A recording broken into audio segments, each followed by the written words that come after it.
For those struggling to lose fat and find the motivation to train or exercise after work, it's so easy to succumb to the lack of motivation. However, you have to admit, it's so satisfying to beat the temptation to skip a day and actually get that workout in. You know what I mean. We feel accomplished afterwards, and that alone should drive us to never miss a session. But real life always finds a way to challenge you. For me, I usually have things I still have to take care of after work, mostly checking in on my elderly parents. This means having to drive from the office to their place in the grueling Chicago traffic. It's among the worst in the country, even at 8 p.m., well past the evening rush. The traffic is still brutal due to a major construction project going on right now in Chicago. I may live in the city, but the collective amount of time I spend daily on the road feels like I'm making a long commute from the suburbs. I'm mentally exhausted by this point, and I'm ready to go home instead of the gym. It's a barrier, but fortunately there's a small workout room in my apartment building. So there really is no excuse, even though I often find one. Since I'm looking to hold myself accountable, I'm gonna get this workout in. Tonight's workout is full body, programmed by the Fight Science Collective, led by Adam Snyder.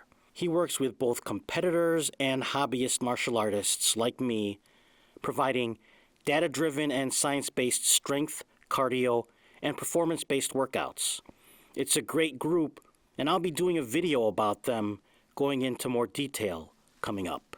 After some movement prep to warm up, the routine starts with supersets consisting of assisted deep squat holds to wake up the lower body with some isometric work.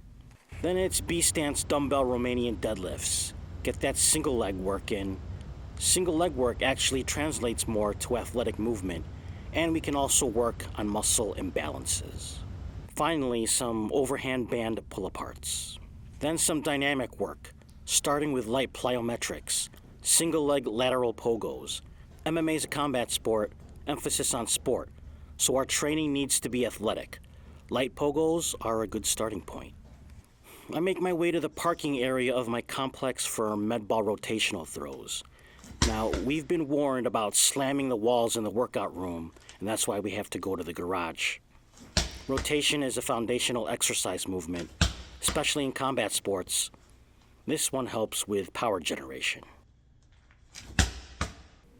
The hinge is another foundational exercise movement, and the routine originally called for trap bar deadlifts. But my home gym doesn't have that, so I substituted another hinge movement, kettlebell swings. It's a great exercise for hip explosion like deadlifts, and it's outstanding for posterior chain work. Again, athletes from all sports need to develop the posterior chain. I had to substitute another exercise. Originally, I was supposed to do neutral grip weighted pull-ups, but I don't have a pull-up bar, and admittedly, I can't do a proper pull-up yet. So I made do with inverted neutral grip rows on the treadmill, finding a way to get things done with what I have. The grip is wider than I like, but I'm getting similar work, so it's cool for me. Time for some strength supersets. I did 3 sets of dumbbell Bulgarian split squats, immediately followed by kneeling overhead press. A good complement of full body work here. We've already talked about the benefits of split squats. The overhead presses give us a push exercise in this workout. I recognize 7 foundational exercise movements: squat, hinge, push, pull, carry, rotate, and locomotion. The press has this full body workout pretty much hitting every pattern. Finally, we close out with some accessory supersets, isolation work. For that, I'm supposed to do front raises with a plate. But since I don't have a plate, I used my Bulgarian bag, which is an outstanding tool. That's followed by plate 4-way neck lifts. Again, I don't have a plate, so I used a 10-pound dumbbell. Gets the same effect, it's just a little awkward, but it works. So that was my nighttime workout. I wasn't in the mood, but if you don't work, you won't see results, and that's why I'm holding myself accountable, because I haven't seen the results due to my motivational struggles. Post-workout is a good time to get some protein and replenish your carbs. For me, that entails a protein shake. I also made a big sub with Jimmy John's bread. Not exactly the cleanest post-workout meal, which is why I don't want to show you the video. As I noted in a previous video, I'm struggling with my diet and it's one of the big things I need to work on. Next morning was a weigh-in day, and the number on the scale is far from my goal of 165 pounds. In fact, I gained a little since last week.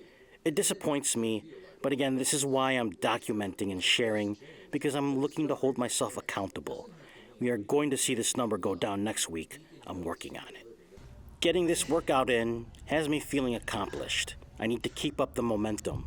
There's so much I still need to do. I'm far from finished. Till then, this channel is The Way of L-Jilla. Check me out if interested on my other social networks. Thanks for watching. There's always work to do.